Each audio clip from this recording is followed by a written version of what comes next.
First of all, very good morning to all of you. In today's class, I am going to start with the topic plant hormone gibberellin. तो previous class में एक बार revise कर लेते हैं और previous class content और previous topic that is auxin. Auxin की डिस्कवरी कैसे हुई, what is plant growth hormones और plant growth regulators, what are these. तो ये प्लांट ग्रोथ एंड डेवलपमेंट में प्लांट ग्रोथ रेगुलेटर्स का बहुत बड़ा रोल होता है और प्लांट ग्रोथ रेगुलेटर कैसे एक्ट करते हैं ये मेनली एक बार रिवीजन कर लेते हैं, then proceed to the today's topic that is gibberellin. तो प्लांट ग्रोथ रेगुलेटर्स क्या करते हैं, क्या फंक्शन होता है, ये ग्रोथ को कैसे रेगुलेट करते हैं और डिले करते हैं. बहुत सारे प्रमोटर्स होते हैं और इनहिबिटर्स होते हैं प्लांट ग्रोथ रेगुलेटर में. तो जितने भी प्रमोटर्स होते हैं वो कौन कौन से हो रहे हैं, क्या करते हैं, वो एक्चुअली में ग्रोथ को रेगुलेट और ग्रोथ को प्रमोट करेंगे. There is promoters PGRs, these are promoters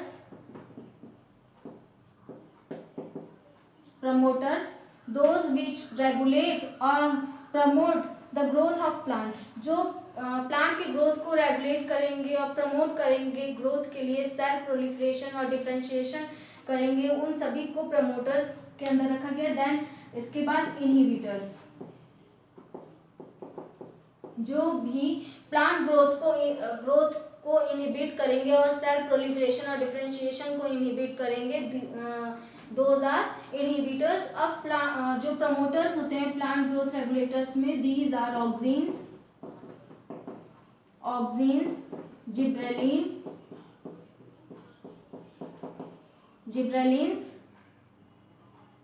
gibberellins. Now gibberellin के बाद यहाँ पे एक और ग्रोथ हार्मोन है दैट इज साइटोकाइनिन.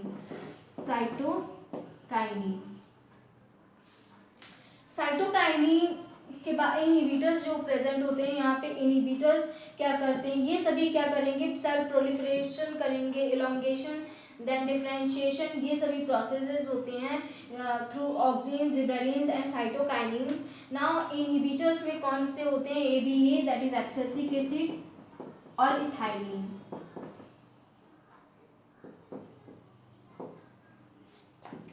इथाइलिन्स, तो यहाँ पे इथाइलिन, ऑक्सीन्स, जिब्रेलिन्स और साइटोकाइनिन्स ये डिफरेंट प्रमोटर्स हो गए. और इनहिबिटर्स में ABA एब्सिसिक एसिड और इथाइलिन, ये सभी क्या करेंगे, इनहिबिट करेंगे प्लांट की ग्रोथ को अंडर अनफेवरेबल कंडीशन. और ये फेवरेबल कंडीशन में प्लांट की ग्रोथ को रेगुलेट करते हैं और प्रमोट करते हैं. तो इन सभी के लिए फेवरेबल कंडीशन होना चाहिए. और साइटोकाइनिन कैसे वर्क करता है, ऑक्सीन कैसे वर्क करता है, तो इन प्रीवियस क्लास ऑक्सीन हो चुका था, दैट इज ऑक्सीन कैसे डिस्कवरी हुई थी. जो ऑक्सीन है वो एक्सीडेंटल डिस्कवरी यहाँ पे हुआ था. ऑक्सीन एक्चुअली में जो फ्रांसिस डार्विन और चार्ल्स डार्विन थे, ये एक्सपेरिमेंट कर रहे थे ऑन कैनरी ग्रास कोलियोप्टाइल के इलोंगेशन, लाइट रिएक्शन में या लाइट में कैसे ये ग्रो कर रहे हैं, कोलियोप्टाइल ऑफ कैनरी ग्रास कैसे ग्रो कर रहे हैं. तो उन्होंने ये ऑब्जर्व किया, जब एपीसिस या एपिकल पार्ट प्रेजेंट है प्लांट का तो ग्रोथ हो रही है, अदरवाइज ग्रोथ नहीं हो रही है. प्लांट एज सच लाइट में वो मूवमेंट नहीं शो कर पा रहे हैं. और वहाँ पे मूवमेंट क्यों नहीं शो कर पा रहे थे, अकॉर्डिंग टू द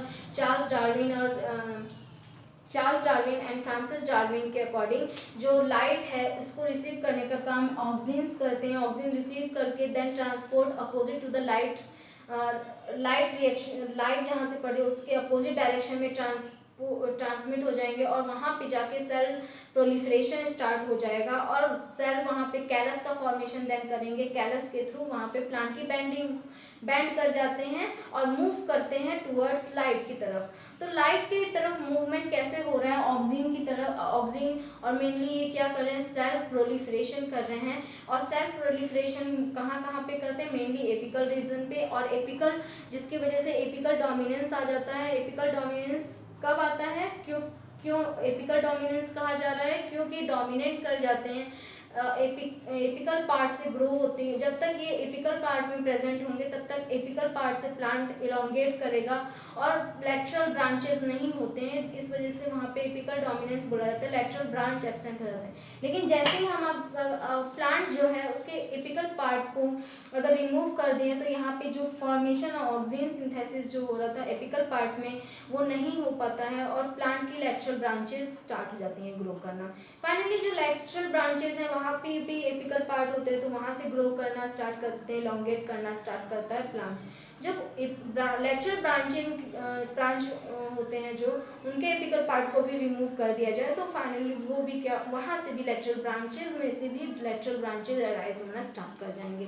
तो इस तरीके से ऑक्सीजन का फंक्शन होता है। अगर और ये कहाँ सिंथेसाइज होते हैं। Now come to the next topic, the gibberellin. Today's topic is gibberellin. अब जिब्रेलिन की डिस्कवरी देख लेते हैं कैसे हुई, इसका डिस्कवरी कैसे हुई।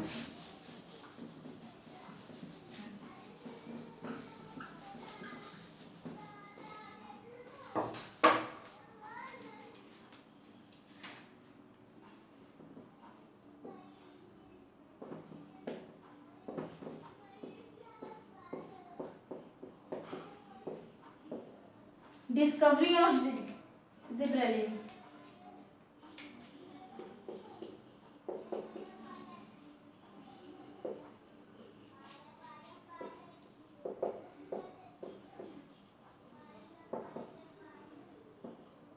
जिब्रेलिन की discovery discovered by Skoog and Miller.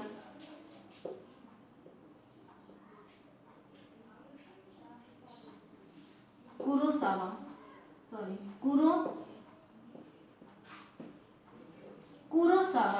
Kurosawa in 1926 ने सबसे पहले जिब्रेलिन को डिस्कवर किया था।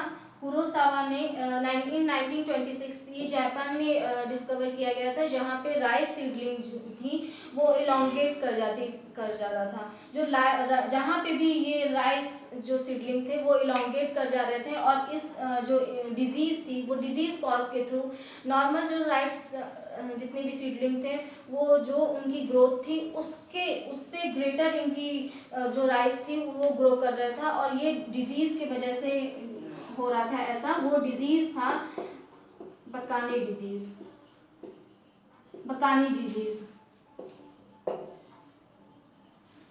which is also known as foolish disease। foolish disease कहाँ पे हो रहे थे। राइस में, राइस सीडलिंग।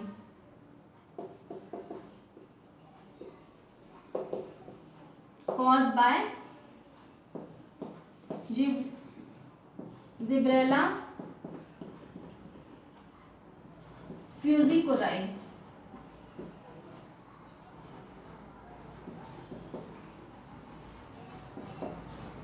जिब्रेला फ्यूजिकोराई ये फंजाई है। तो जिब्रेला फ्यूजिकोराई फंगस है जो डिजीज कॉज कर रहा था इन राइस सीडलिंग और ये इस डिजीज को बोला गया बकानी डिजीज और also known as foolish disease क्यों कह रहे थे। जो नॉर्मल हाइट थी प्लांट की उस हाइट से वो बहुत लंबे हो जा रहे थे और जिस लंबे होने की वजह से और राइस क्योंकि क्रॉस पॉलिनेशन होता है राइस में क्रॉस पॉलिनेशन इसका ये रीज़न था। जब राइस अपने लेंथ से बहुत ज़्यादा एक्सेस लेंथ ग्रो कर जा रहा था जितनी भी राइसेस थी तो वो और राइस के कांटेक्ट में नहीं आने की वजह से जो एक सीड का फॉर्मेशन होता है फर्टिलाइजेशन से ओव्यूल कन्वर्ट हो जाता है सीड में। अब सीड इस प्लांट में नहीं बन रहे थे क्योंकि इस प्लांट की हाइट की वजह से यहाँ तक और पोलन ग्रेन रीच नहीं कर पा रहे थे और क्रॉस पॉलिनेशन नहीं हो पा रहा था। तो इस वजह से यहाँ पे इस प्लांट में क्या देखा गया, ये विदाउट सीड प्लांट थे, मतलब एक फुलिश डिजीज इसलिए बोला गया कि अपनी हाइट में ग्रो कर जा रहे हैं लेकिन हाइट इतनी ज़्यादा बढ़ने की वजह से और प्लांट्स के बीच में ये कांटेक्ट नहीं हो पा रहा है और क्रॉस पॉलिनेशन नहीं हो पा रहा है, जिसकी वजह से यहाँ पे ओव्यूल कन्वर्ट नहीं हो पा रहे हैं सीड में, फाइनली सीड का फॉर्मेशन नहीं हो पा रहा है, सीडलेस प्लांट थे। तो ये डिजीज की वजह से, क्या डिजीज थी, राइस में बकाने डिजीज हो गया था, किस एक फंजाई की वजह से, जिब्रेला फ्यूजिकोराई, और ये जिब्रेलिन हार्मोन को या जो भी केमिकल कंपोजिशन है जिब्रेलिन का, दैट इज जिब्रेलिक एसिड। अब जिब्रेलिक एसिड यहाँ पे ज़्यादा बनने लग जा रहा था इस प्लांट पे, जिसकी वजह से स्टेम इलॉन्गेशन हो रहा था। तो ये एक्सीडेंटली इस डिजीज़ की डिस्कवरी हुई। ये डिस्कवरी कैसे हुई,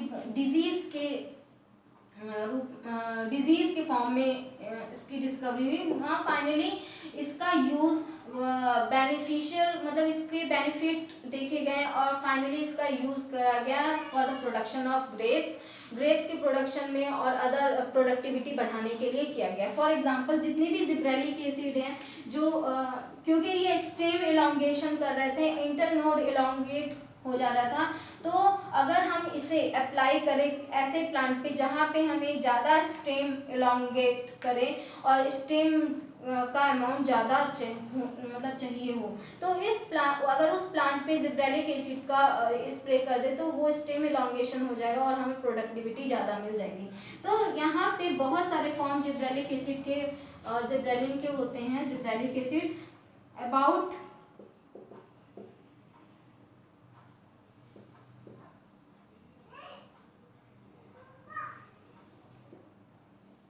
जिब्रेलिक एसिड और GA इसके अबाउट 100 फॉर्म्स अभी तक डिनोटेड हैं।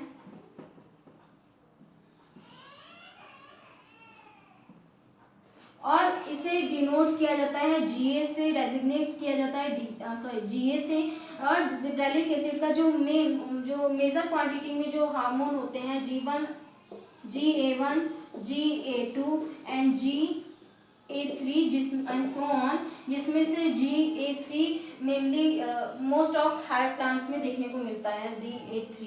तो GA3 मिल जाता है, मतलब ये जनरल पाया जाने वाला जिब्रेलिक एसिड है। तो GA3 एंड सो ऑन, इसके सिवा भी बहुत सारे जिब्रेलिक एसिड अभी तक डिनोटेड है। अगर फंजाई को देखा जाए और lower plant kingdom to higher plant kingdom, तो 100 से अबव ही डिनोटेड जिब्रेलिक एसिड है। अब जिब्रेलिक एसिड का जो जिब्रेलिक एसिड है, इसमें क्या किया जाता है, जिब्रेलिक एसिड का फंक्शन कैसे या इसका यूटिलाइजेशन फार्मिंग में और प्रोडक्टिविटी बढ़ाने के लिए कैसे किया जाता है। अगर जिब्रेलिक एसिड है, अगर प्लांट है कोई, अगर स्टाक उसको प्लांट के पर स्प्रे कर दिया जाए तो ये क्या करेंगे, प्लांट के इलॉन्गेशन, क्योंकि इसका फंक्शन होता है स्टेम इलॉन्गेशन, फंक्शन जो मेनली होते हैं, जनरल फीचर जो होता है प्लांट में जो ये फंक्शन करते हैं वो है स्टेम इलॉन्गेशन,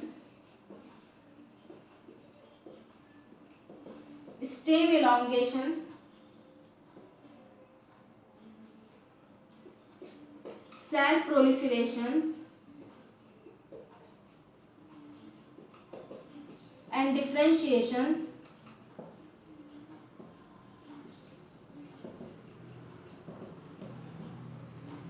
सेल प्रोलिफरेशन और डिफरेंशिएशन। इसके बाद नेक्स्ट एग्जांपल है, ये सेनेसेंस को भी डिले करते हैं, जिससे कि लॉन्ग टाइम तक जो लीफ है, वो लीफ और फ्रूट दोनों वो प्लांट पे एज सच रहे, तो यहाँ पे सेनेसेंस को डिले करते हैं।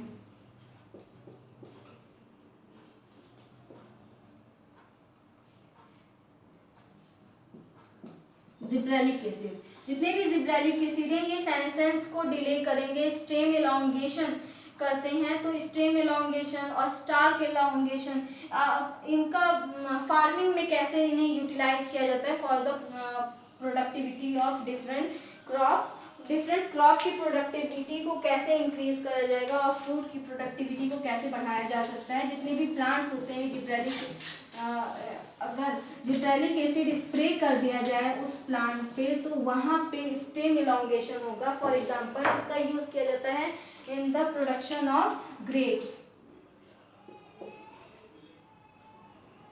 Use to increase the productivity of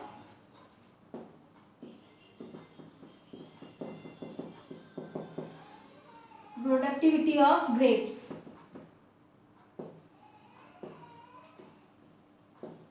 grapes की प्रोडक्टिविटी कैसे इंक्रीज होगी? तो इसका जो जनरल फीचर है वो है स्टेम इलॉन्गेशन करना। तो यहाँ पे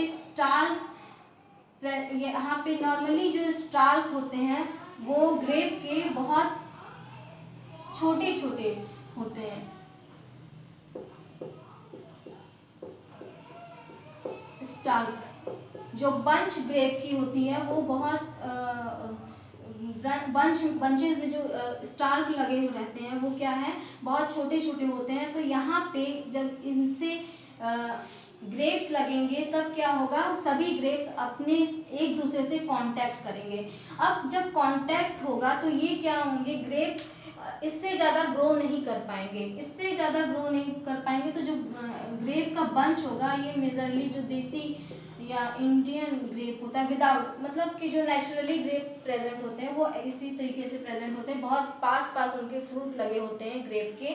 तो यहाँ पे अगर इस ग्रेप बंच पर अगर हम जिब्रेलिन हार्मोन अगर स्प्रे कर दिया जाए तो क्या होगा, स्टार्क इलॉन्गेशन स्टार्क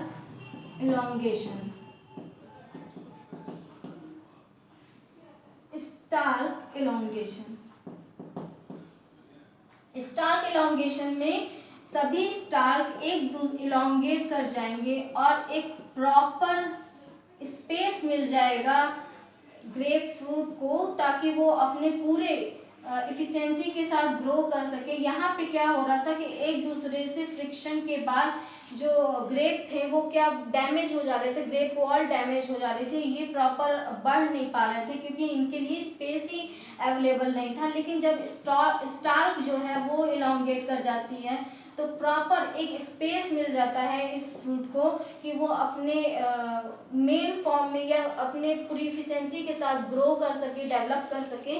तो इसलिए ये इस तरीके से प्रोडक्टिविटी यहाँ पे इंक्रीज कर दी है। सिर्फ स्टार्क को इलॉन्गेट कर दिया गया, जिब्रेलिन हार्मोन को स्प्रे करके स्टार्क इलॉन्गेशन कर दिया गया। देन इस स्टार्क इलॉन्गेशन से क्या हो जाता है कि जो एक प्रॉपर स्पेस है वो इस फ्रूट को मिल जाता है और वो अपने पूरी इफिशिएंसी के साथ अपनी ग्रोथ करते हैं। तो यहाँ पे एक तो सबसे पहले डैमेज नहीं होते, जो कांटेक्ट के थ्रू यहाँ पे डैमेज हो जा रहे थे ग्रेप वॉल, यहाँ पे डैमेज नहीं होते। दूसरा इनकी साइज भी इंक्रीज कर जाते हैं जिस वजह से इनकी प्रोडक्टिविटी भी बढ़ जाती है ना। सेकंड इसमें यूज है to increase productivity of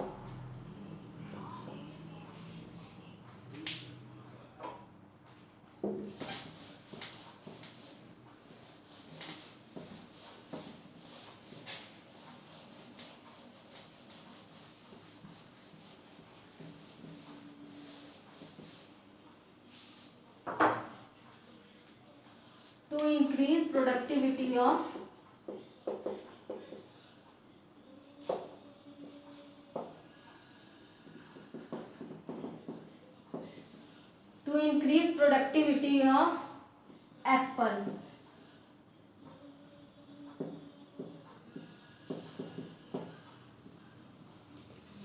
apples में भी क्या हुआ कि एप्पल की प्रोडक्टिविटी इसी तरीके से बढ़ाई जा सकती है क्योंकि ये भी बंचेस में होते हैं और अगर इनका भी स्टार्क पे और फ्रूट पे सिंपली जिब्रेलिन हार्मोन का सिक्रीशन कर दिया जाए, स्प्रे कर दिया जाए तो क्या होगा, यहाँ पे भी स्टार्क एलोंगेट कर जाएंगे और हर एक एप्पल फ्रूट को प्रॉपर स्पेस मिल जाएगा कि वो अपने एक शेप मेंटेनेंस का यहाँ पे वर्क होता है जिब्रेलिन हार्मोन का। तो एक स्पेस मिलने की वजह से वो अपने प्रॉपर शेप में डेवलप कर जाते हैं। Now next is increase productivity of sugarcane.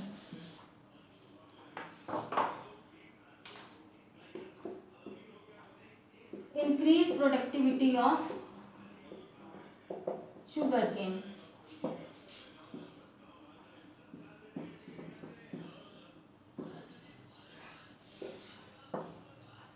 क्योंकि इनका काम है स्टेम इलॉन्गेशन करना, तो जो इंटरनोड है शुगर केन के, यहाँ पे इंटरनोड इलॉन्गेट कर जाते हैं, और इंटरनोड अगर इलॉन्गेट होंगे तो स्टेम भी इलॉन्गेट हो जाएगी, और फाइनली जो सुक्रोज जो कार्बोहाइड्रेट है वो इस स्टेम में रिजर्व रहते हैं, फ्रूट की तरह रिजर्व रहते हैं, तो इनका भी प्रोडक्शन ज़्यादा हो जाएगा, सुक्रोज का ज़्यादा प्रोडक्शन हो जाएगा, तो फाइनली जो नेट रेट है वो भी बढ़ जाएगा। ये अबाउट 20 टन पर एकड़ की इंक्रीज अभी तक डिनोटेड है, तो 20 टन तक की इंक्रीज बढ़ाई, मतलब कि प्रोडक्टिविटी बढ़ाई जा सकती है जिबरेलिन हार्मोन के through. Now next hormone is cytokinin. Cytokinin की डिस्कवरी स्कूग और मिलर ने की थी। Discovery of cytokinin done by Skoog and Miller. Skoog और मिलर ने जब डिस्कवरी किया था तब इन्होंने ऑक्सीन के साथ एक्सट्रैक्ट लिया था और nutritive material, other nutritive material लिए थे, और उन्होंने ऑब्जर्व किया कि अदर न्यूट्रिटिव मटेरियल के साथ ऑक्सीन का परफॉर्मेंस कैसा होता है। तो यहाँ पे जो डिस्कवरी है साइटोकाइनिन की, साइटोकाइनिन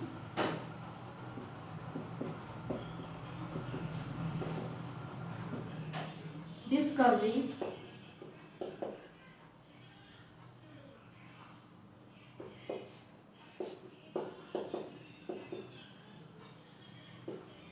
स्कूग एंड मिलर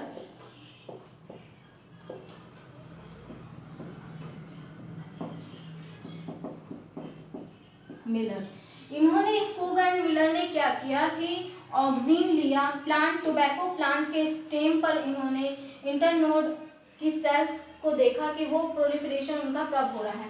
तो इन्होंने जो एक्सपेरिमेंट किया वो टोबैको स्टेम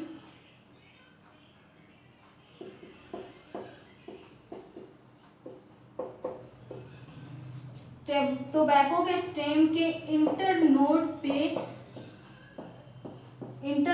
पे इन्होंने ऑक्सीन स्प्रे और या ऑक्सीन एज ए हार्मोन क्या इफेक्ट कर रहा है, क्या अफेक्ट हो रहा है, क्या कहाँ पे ये सेल प्रोलिफरेशन कर रहा है, तो ये सभी डिफरेंट वे से टोबैको स्टेम को इन्होंने देखा और ऑब्जर्व किया कि क्या इन्हें कंक्लूजन मिला जो टोबैको स्टेम के इंटरनोड है वो proliferate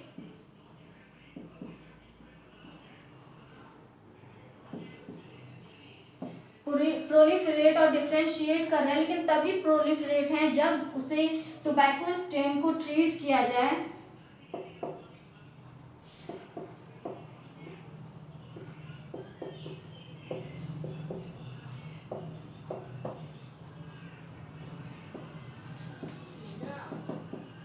oxygen with other nutritive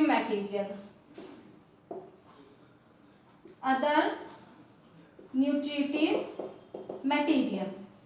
वो अदर न्यूट्रिटिव मटेरियल कौन से होंगे? वो extract of vascular tissue,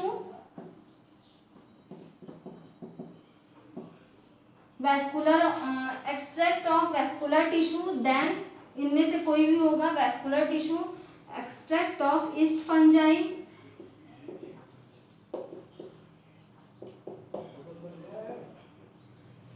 fungi, then coconut milk,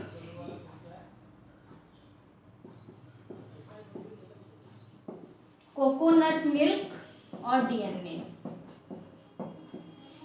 इनमें से अगर कोई भी न्यूट्रिटिव मटेरियल होगा तो ऑक्सीन क्या करते हैं उतनी ही इफिशियंसी के साथ प्रोलिफरेट और डिफरेंशिएट होने लग जाते हैं। तो ये न्यूट्रिटिव मटेरियल बाद में बोला गया कि ये एक्चुअली में क्या है, बाद में आइसोलेट किया गया और डिस्कवर किया गया, और इन्हें जो इनका केमिकल कंपोजिशन है वो क्या है, काइनेटीन है, और ये काइनेटीन हार्मोन है। फिर बाद नेक्स्ट इस बहुत सारी डिस्कवरी हुई और जब इन्होंने आइसोलेट किया डिफरेंट सब्सटेंसेस को तो इन्होंने पाया कि जो जियाटीन है ये नेचुरली अकरिंग जो काइनेटीन है ये तो इन्होंने एक एक्सट्रैक्ट दिया था, उसी को उन्होंने बताया कि ये एक्चुअली में काइनेटीन है। देन बाद में डिस्कवरी हुई और बाद में इसे हैरिंग स्पर्म डीएनए से आइसोलेट किया गया। डीएनए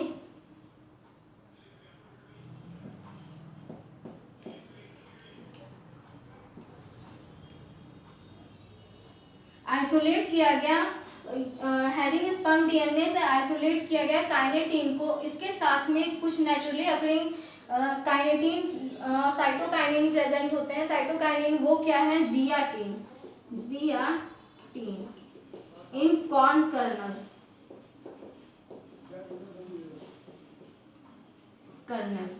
कॉर्न कर्नल में क्या देखा इन्होंने? जियाटीन देखा और कोकोनट मिल्क। ये नेचुरली अकरिंग साइटोकाइनिन है और ये साइटोकाइनिन का फॉर्म है जो जियाटीन के फॉर्म में नेचुरली मिलता है। तो कॉर्न कर्नल में देखा गया, कोकोनट में देखा गया। और अगर ऑक्सीन को इस मटेरियल से ट्रीट किया जाए, extract of vascular tissue DNA extract of yeast fungi और कोकोनट मिल्क से इन्हें ट्रीट किया जाए तो क्या होगा? जो ऑक्सीन है इसका फंक्शन डिफरेंट देखने को मिला और प्रोलिफरेशन स्टार्ट होता है, देन डिफरेंशिएशन स्टार्ट होता है। नॉर्मली जो ऑक्सीन का फंक्शन है वो प्रोलिफरेशन है, लेकिन अगर हम एक्सट्रैक्ट और न्यूट्रिटिव मटेरियल अगर दे देते हैं तो इसका फंक्शन और बढ़ जाता है, ये डिफरेंशिएशन भी स्टार्ट कर देते हैं। फॉर एग्जाम्पल यहाँ पे इसको ने ये देखा, देन फाइनली जो डिस्कवर हुआ वो ये जो न्यूट्रिटिव मटेरियल है वो क्या है? काइनेटीन है और जो नेचुरली इसे आइसोलेट किया गया इन हैरिंग स्पर्म के डीएनए से आइसोलेशन इसका हुआ। देन जियाटीन जो है साइटोकाइनिन, ये नेचुरली अकरिंग साइटोकाइनिन है, ये कॉर्न कर्नल और कोकोनट मिल्क से आइसोलेट किया गया और देखा गया। तो यहाँ पे अब इसका फंक्शन देख लेते हैं क्या है इसका। साइटोकाइनिन का फंक्शन सेल प्रोलिफरेशन और डिफरेंशिएशन होता है, लेकिन ये क्या कर रहे हैं? ऑक्सीन के प्रेजेंस में ये डिफरेंट ऑक्सीन के फंक्शन को इंक्रीज कर देते हैं। फॉर एग्जांपल यहाँ पे ऑक्सीन अगर नॉर्मली जो फंक्शन करते हैं वो प्रोलिफरेशन, ऑक्सीन का फंक्शन प्रोलिफरेशन होता है, लेकिन अगर इससे सिर्फ ऑक्सीन से प्लांट को ट्रीट किया जाए तब प्रोलिफरेट कर जो प्लांट होगा वो प्रोलिफरेशन होगा, डिफरेंशिएशन नहीं होगा। लेकिन ऑक्सीन के साथ अगर साइटोकाइनिन भी दिया जाए, प्लांट को साइटोकाइनिन्स भी दिया जाए तो क्या होगा? वो उस प्लांट में प्रोलिफरेशन और डिफरेंशिएशन दोनों ही होगा। अगर इक्वल अमाउंट में प्रोलिफरेशन अगर इक्वल अमाउंट में दिया जाए तब भी प्रोलिफरेशन होगा। लेकिन ऑक्सीन अगर हाई दिया जाए, प्लांट को ट्रीट किया जाए ऑक्सीन और साइटोकाइनिन के सॉल्यूशन से, जिसमें ऑक्सीन का नंबर यानी ऑक्सीन के अमाउंट ज़्यादा हो और साइटोकाइनिन के अमाउंट कम हो, मतलब ऑक्सीन मोर देन साइटोकाइनिन लिया जाए तो उस केस में क्या होगा? रूट का फॉर्मेशन होगा, रूट प्रोलिफरेशन,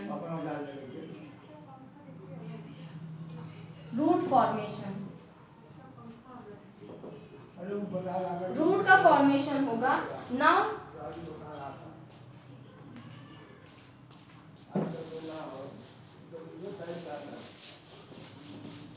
नेक्स्ट इसके बाद अगर ऑक्सीन लेस देन साइटोकाइनिन हो तब क्या होगा? तब इस जो इसका फंक्शन है ऑक्सीन का वो शूट प्रोलिफरेशन का होगा, शूट फॉर्मेशन। Shoot formation. तो ये इस तरीके से ऑक्सिन को इनहेंस करता है for the different formation of different structures, that is root formation और शूट फॉर्मेशन। नाउ अब इसका फंक्शन क्या होता है? इसका फंक्शन ये सेनेसेंस को डिले करते हैं,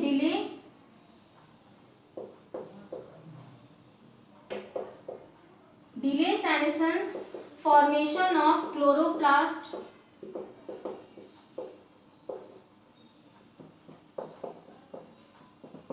formation of chloroplast,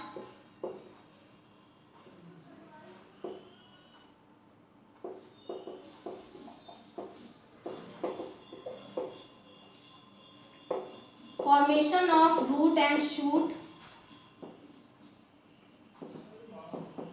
In root they form